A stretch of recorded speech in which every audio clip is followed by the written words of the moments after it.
जांच की जा रही है। दिल्ली में हुए धमाके के बाद से देश भर में सुरक्षा कड़ी कर दी गई है। उत्तर प्रदेश के नोएडा में दिल्ली और यूपी की सभी सीमाओं पर सुरक्षा कड़ी कर दी गई है। फरीदाबाद और दिल्ली को जोड़ने वाले मार्गों पर लगातार जांच की जा रही है।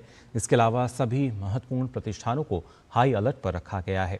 साथ ही देश भर के कई इलाकों में हाई अलर्ट है। विभिन्न जगहों पर लोगों को सतर्क करने के लिए सार्वजनिक घोषणाएं भी लगातार की जा रही हैं।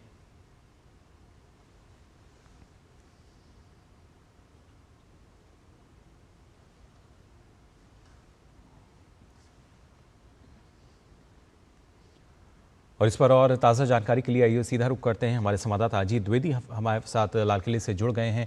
अजीत, जानना चाहेंगे आपसे, आपने देखा कल शाम से लेकर रात तक की जो तस्वीरें हमारे सामने थी, आज सुबह की अगर बात की जाए, किस तरह की जो तस्वीरें हैं, जो स्थिति है, वो फिलहाल आप क्या देख पा रहे हैं और क्या अभी भी जो एजेंसियां हैं किस तरीके से वहाँ जाँच में जुटी हुई हैं?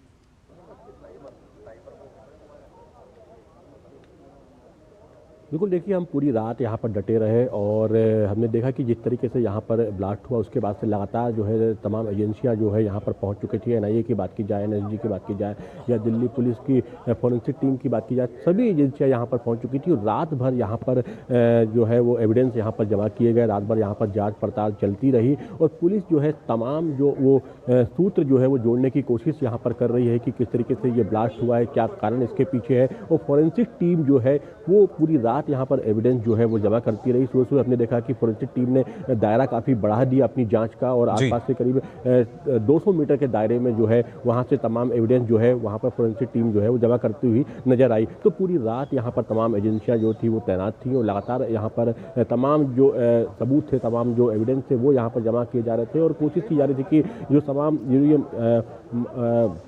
घटना हुई है इसके सूत्र जो है वो खंगाले जाए, उसके सूत्र जो है जोड़े जाएं। जैसे कि जो जानकारी आई कि जिस तरीके से जो गाड़ी इसमें उपयोग हुई थी i20, वो जो है हरियाणा के नंबर पर रजिस्टर्ड थी और वहाँ के व्यक्ति ने जो है उसको सलमान ने जो है उसको पुलवामा की तारीख को उसको बेचा था। ये जानकारी सामने आई। उसके अलावा जिस तरीके से पिछले कुछ दिनों में जो घटनाएं हुई हैं जिसमें कि जम्मू कश्मीर से अगर हम बात करें, लखनऊ से लेकर फरीदाबाद से लेकर गुजरात तक, इसमें तमाम तार जो है वो जुड़ते हुए दिखाई दे रहे हैं कि इतनी बड़ी संख्या में विस्फोटक का मिलना, उसके बाद जो है जो AK-47 का लॉकर से मिलना, साथ ही जो डॉक्टर हैं दो उनका जो है केमिकल डॉक्टर्स हैं उनका जो है शामिल होना, मेडिकल डॉक्टर का इसमें शामिल होना।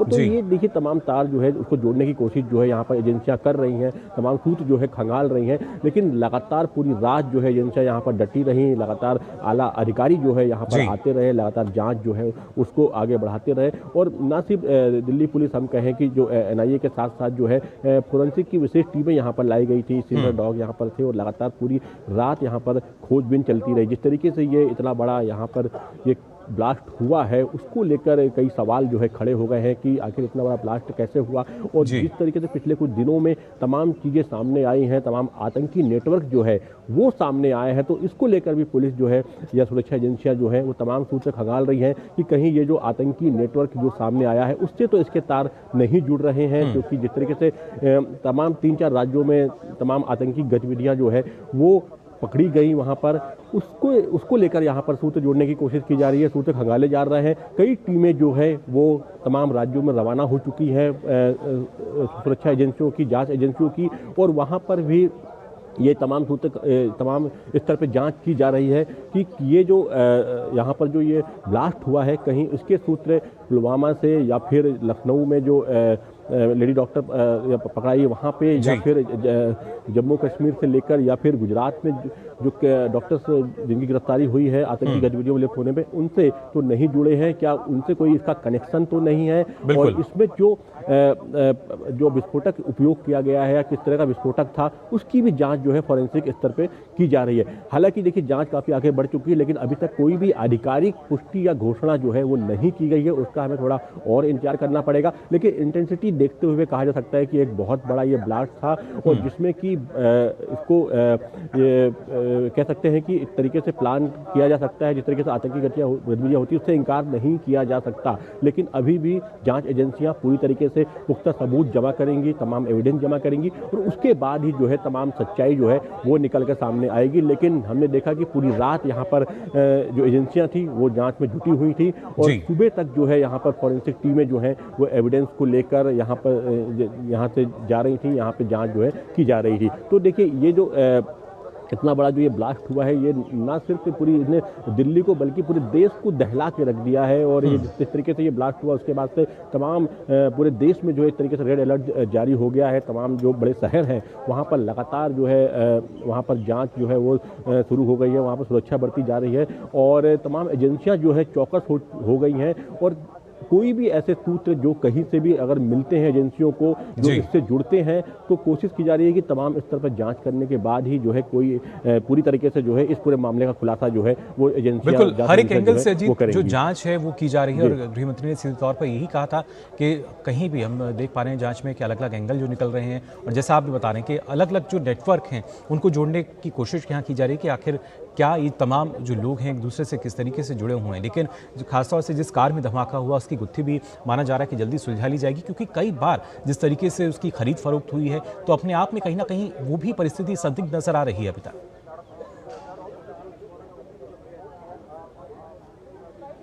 बिल्कुल, देखिए पिछले हमने देखा कि एक दिन पहले ही जो है किस तरीके से इतनी बड़ी संख्या में विस्फोटक, इस मात्रा में विस्फोटक जो है वो बरामद होता है, हथियार बरामद होते हैं, आतंकी गतिविधियों में लिप्त लोगों की गिरफ्तारी होती है। और उसी दिन या उससे दूसरे दिन जो है इतना बड़ा जो है ब्लास्ट वो हो जाता है। तो अपने आप में कई सवाल खड़े करता है और कहीं ना कहीं सुरक्षा एजेंसियों को भी कई सवाल खोजने होंगे कि आखिर ये कैसे हुआ इतना बड़ा हादसा। अभी हम आपको दिखाते हैं कि अभी अधिकारी यहाँ पर कुछ बोलने आए हैं, शायद वो कुछ कह रहे हैं। हम सीधे बात कराने की कोशिश करते हैं, यहाँ पर आप सीधे बात करने की कोशिश करते हैं, शायद कुछ जानकारी साझा की जाएगी। अभी अधिकारी शायद कुछ बात करने हैं, यहाँ पर पीछे आए हुए हैं।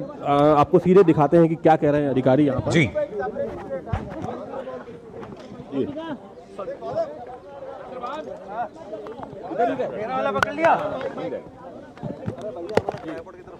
यहाँ पर पुलिस के अधिकारी यहाँ पर आए हैं, कुछ जानकारी वो साझा करना चाहते हैं और तमाम मीडिया देखिए यहाँ पर वो यहाँ पहुँचा हुआ है। सीधे हम आपको वो जानकारियाँ बताएंगे, क्या जानकारी वो साझा करना चाहते हैं।